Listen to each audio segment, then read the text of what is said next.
बच्चों good morning. पिछले video में मैंने आपको जलवायु से संबंधित सामान्य जानकारी दी थी। आज मैं आपको उसका विस्तृत रूप बताने जा रहा हूं।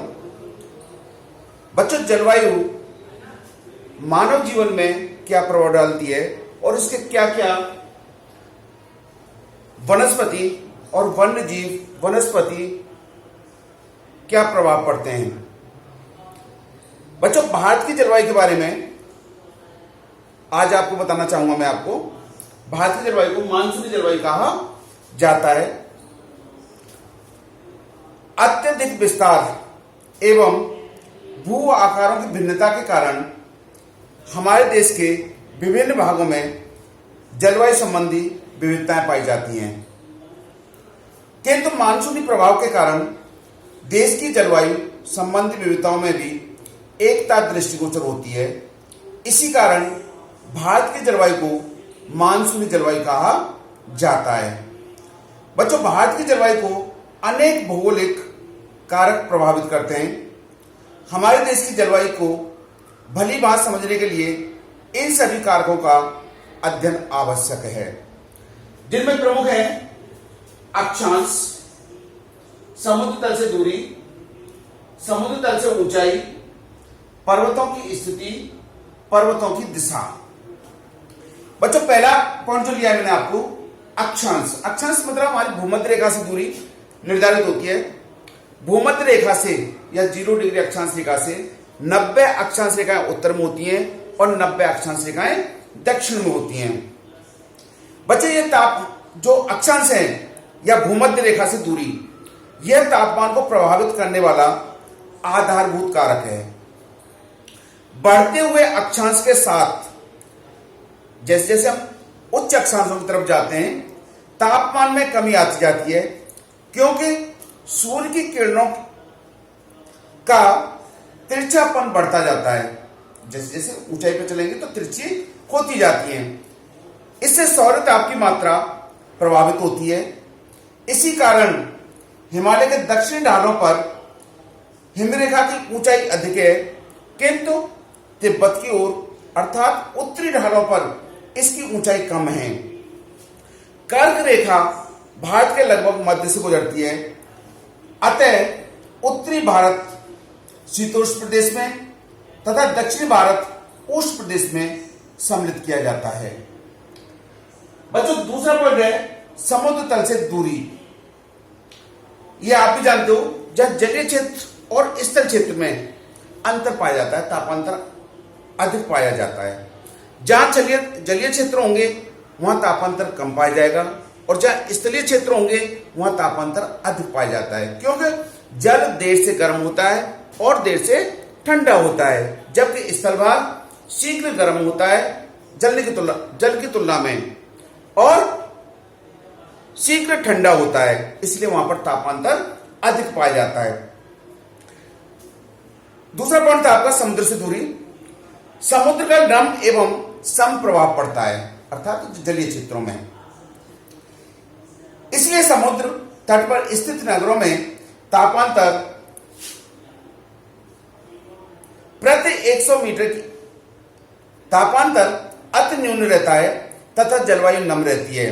जैसे समुद्र से दूरी बढ़ती जाती है, वैसे वैसे विषमता अर्थात तापांतर एवं शुष्कता बढ़ती जाती है। पश्चिमी तटीय क्षेत्रों में वर्षा का वार्षिक औसत 200 सेंटीमीटर से अधिक रहता है, जबकि जैसलमेर में यह औसत घटते घटते 5 सेंटीमीटर रह जाता है। बच्चों, तीसरा पॉइंट है समुद्र तल से ऊंचाई। ऊंचाई का भी प्रभाव जैसे जाएंगे अपन, तापमान पर विपरीत असर पड़ता है। बच्चों, इसका तापमान से विपरीत संबंध है। सामान्य प्रति 165 मीटर की ऊंचाई पर, धरातल से 165 मीटर की ऊंचाई पर 1 डिग्री सेंटीग्रेड तापमान कम होता जाता है। इसी कारण हिमालय के उक्त ढालों पर हमेशा बर्फ जमी रहती है। एक ही अक्षांश पर स्थित होते हुए भी ऊंचाई की भिन्नता के कारण ग्रीष्मकालीन औसत तापमान मंसूरी में 24 डिग्री सेंटीग्रेड से देहरादून में 32 सेंटीग्रेड तथा अंबाला में 40 सेंटीग्रेड तक रहता है। ये किसका असर है? ऊंचाई का। क्योंकि आपको बता दूं, जहां पर औसत तापमान देहरादून में और शिमला में और अंबाला में धरातल की ऊंचाई का असर है। नेक्स्ट है बच्चों आपका पर्वतों की स्थिति। जलवायु को प्रभावित करने वाले यह भी एक प्रमुख कारक है। पश्चिमी घाट की स्थिति प्रायद्वीपीय भारत के पश्चिमी तट के निकट है।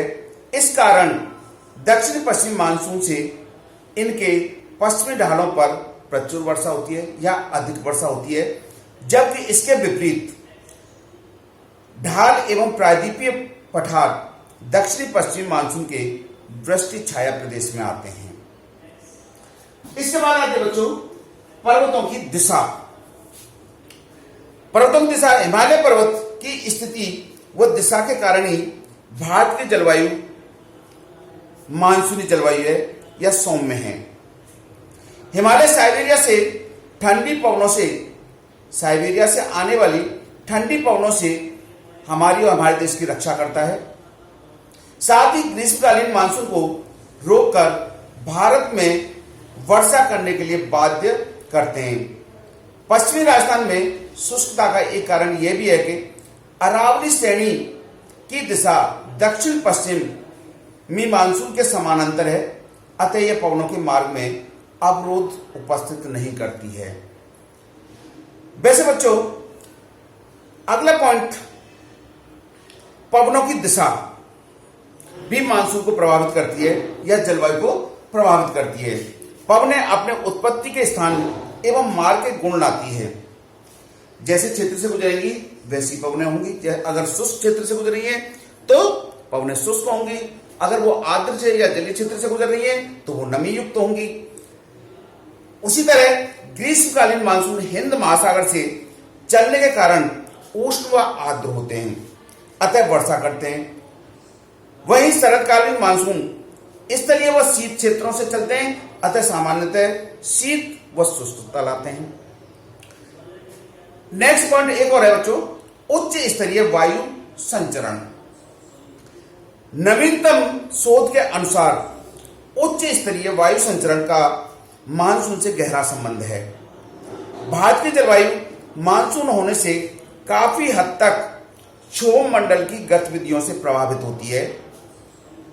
मानसून की कालिक व मात्रात्मक अनिश्चितता भी उच्च स्तरीय वायु संचरण की दशाओं पर निर्भर करती है। इसके अतिरिक्त मेघाच्छादन की मात्रा, वनस्पति आवरण, समुद्री धारा आदि भी भारत की जलवायु को आंशिक रूप से प्रभावित करती हैं। बच्चों आज की वीडियो में मैं आपको इतना ही बताऊंगा।